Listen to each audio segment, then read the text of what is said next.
Hey guys, welcome back to the channel. We're going to go over in this video how to run out a 9-ball rack. And when there was opportunities to, I gave multiple options for how to get to the next ball. Some of them were not the greatest option, obviously, and you'll see that in this video. But I did take the liberty of giving multiple options so you guys can experiment with them at home and just understand. Sometimes there are multiple options, but some options are just better. I really hope this video has a lot of value to you. If there's any other types of videos that you want me to make, please let me know in the comments. And I just hope you guys enjoy this video. All right, so first shot first.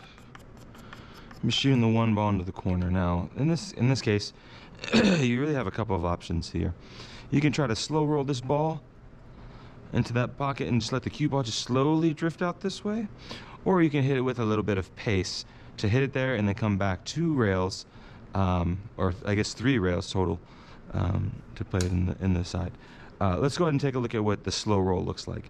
It's a little bit harder to slow roll these kind of balls because just any sort of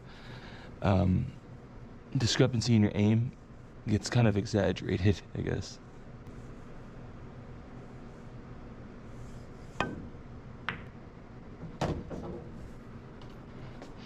So even slow rolling it was a little bit difficult to control. I felt like I had a little bit more. I hit it softer in one of my previous shots. I did a couple attempts, but when I hit it a little bit firmer, it seemed to make it easier. So let's shoot the shot again.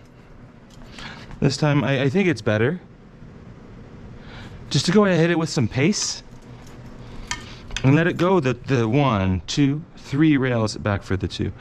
This way you don't have to worry about any sort of table roll or anything. You just pocket the ball with a nice pace on it, let it come naturally back 1, 2, 3 rails back for the 2 ball.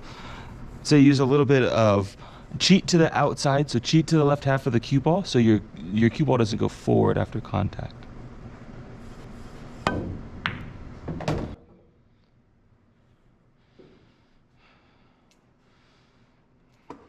And there we are.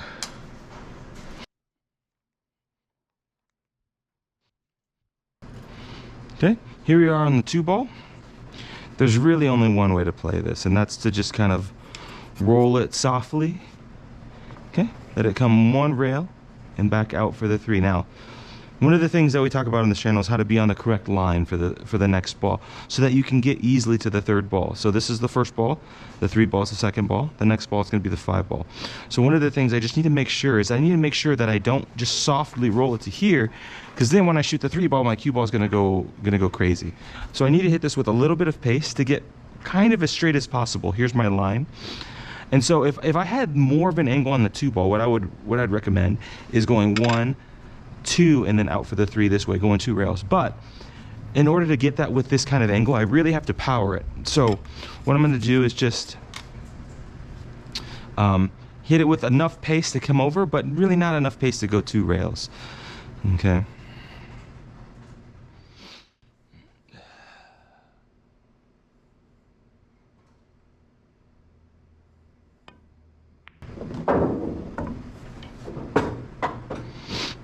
I think I'm just about perfect here. Okay. I got just a touch on the wrong side of the angle, but I think I'm okay here. If we're gonna take a look at this next shot here. So I got slightly just on just a slight wrong angle here, and so when I'm looking down at it, if I shoot this ball with a stop shot or a stun shot, my cue ball is gonna slide over a little bit. So what I'm gonna do here, there's really not 2 ways of doing this one either, unfortunately. If I try to stun it really, really hard, I risk missing the shot. So what I'm going to allow here is I'm just going to allow my cue ball to naturally roll forward. I'm going to use a little bit of top English, let the cue ball come here, here, and then back out over here for my 5 ball. Now the big thing here on my 5 ball, again, to get to the 6, is I need to make sure I'm not straight. So I'm going to come over here and look at what angle I need to be at. And it looks like what kind of my natural angle kind of brings me almost on a straight line towards the side pocket. So what I might end up doing is allowing it just to go a little bit harder and work on playing the 5 ball into that corner pocket. Okay, see what that looks like.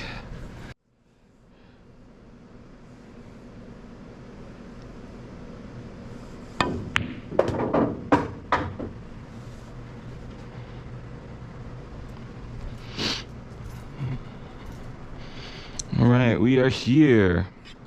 If we take a look at my 5-ball, I actually have a little bit of angle. Now this shot is a little bit difficult, a little bit tricky, because I have the angle that if I pocketed the ball on the side, my cue ball is going to go this way, but I got to hit it pretty hard. So let's see what that looks like and see just how hard I have to hit it. And this shot is probably the shot I do not recommend from this position. You have to really power it. From this angle, the side pocket's actually quite small because of the titty, and it's just not an overall good shot. Now, if the 5-ball was maybe maybe just like an inch over, and we had the same angle, I could imagine doing it. But just from this angle, it's a little bit tough. So let's see what that looks like here.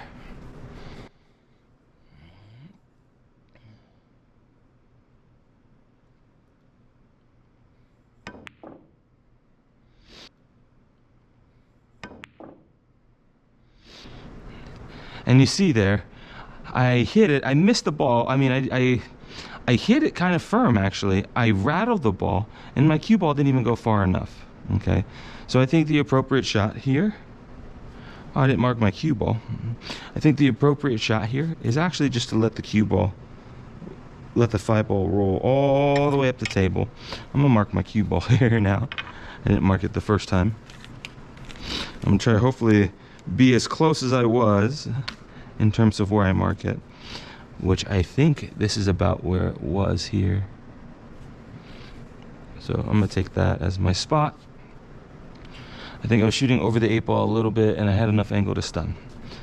Okay, let's try this. Now, for this 5-ball up into the corner, what I want to make sure here is I don't run into the 7. Anytime that you kind of rearrange the furniture, you just run the risk of destroying the rack in a way.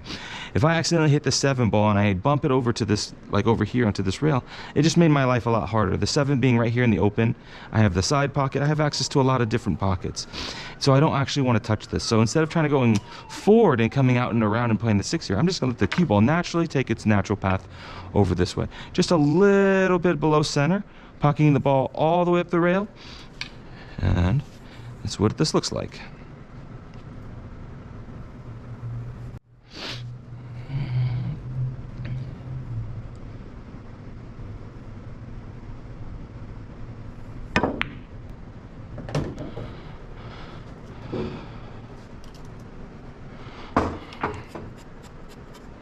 All right, so we pocketed that 5-ball. I think I kind of wish I hit that just a touch harder than I did, but let's go ahead and mark this where it's at. Let's go ahead and mark that there. I wish I would have hit that just a touch harder. I was jacked up over the 8, so I was really focusing on the ball pocketing more than I was focused on position. I knew the cue ball was naturally coming this way, so I didn't want to try to power it and force it and end up rattling that ball. Okay, I'm going to take the 6-ball all the way up, the same thing. Now this ball I could take into the side pocket, but the same thing that I had with the 5-ball, I shoot at this kind of angle with any pace, I run the risk of just missing the ball completely. And so the best shot here is actually just to take it all the way up. There is there's not really safety from here. One of the other options that you could take, a little bit fancier, but still kind of achieves the same goal, is to actually cross bank the 6 here and let your cue ball drift up, back down, and then out here for the 7-ball. I don't recommend that really ever, but that is an option. All right, we're gonna take the 6-ball all the way up. Now again, we're just gonna let the cue ball take its natural path, come here and back out. We're not gonna slow roll this and try to hold it for the 7. A lot of people will try that. They'll end up undercutting it to here and just kind of leaving the 6-ball hanging up in the pocket. We wanna hit this with enough pace that it really goes in and gives ourselves 1, 2, and back out for the 7, as opposed to trying to hold it for the 7 for the first go. Here we go, let's see what that looks like here.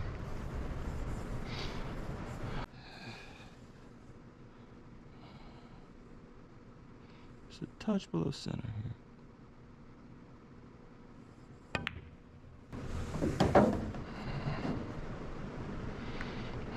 Oh, see right there, I made a big mistake. I actually used a little bit too much bottom.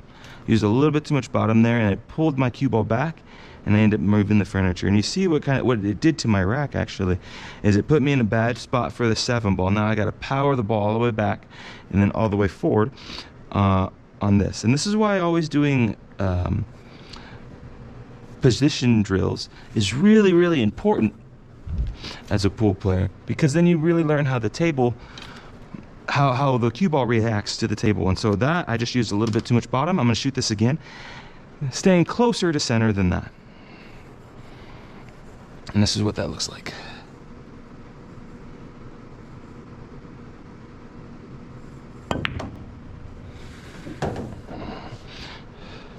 See, just by adjusting the high and low, I was able to change how it pulled back. This time, it only pulled back a little bit, came to here, came straight out, as opposed to putting draw on it and coming this way. And so using, really learning your English, and I have a video on this, on how to get around the table, where you can use tangent lines, where you can use top and bottom. So I looked that video up. It's really, really helpful in understanding exactly where on the table. So I noticed I hit it too low, and so all I did was made the adjustment and just hit a little bit higher on the cue ball. Okay, we're basically home free from here. Let me go ahead and mark this just in case. Okay, so now what I see a lot of players do from this position right here is they take this cue ball and they think, oh, well, the 8 ball is right there, so I'm just going to roll this ball in. And so watch what happens when you just take this ball and you take this 8 ball for granted. You just kind of like, oh, the 8 ball's, it's on the rail, I can just pocket that ball. And so what people will do is they'll get up and they'll just roll this ball in, acting like they don't have anything to do for this ball. And you notice, if I just roll this ball in, the angle that I have on the 8 is actually very, very difficult. And then I have to power this ball, try to cut that in at a really, really steep angle, and then hit it hard enough that my cue ball comes actually back for the 9. Where instead of doing that, what I'm gonna do is I'm just gonna change the angle at which the cue ball comes off of the 7. Okay, by adding just a touch of bottom to it. Okay, and by adding bottom, I'm going to allow this to take, right now it rolled through, so it kind of used, I don't know if anybody knows about the 30-degree angle, it kind of followed that path, where it just kind of rolled and then came back out. By using bottom, I can change the line at which the cue ball comes off, and I can get a better angle for the 8 ball to the 9 ball. Okay, kind of just adjusting the same angle like I did on the 6 ball, hitting a little bit lower, letting it squirt out a little bit further. Here's what that looks like here.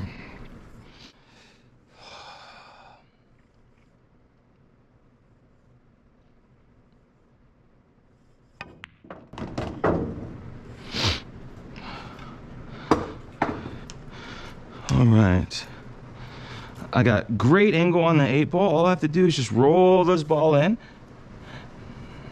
Now when I shot that 7 ball, I could have hit it with a little bit more pop, a little bit more draw. So I changed the angle even further and came out further here.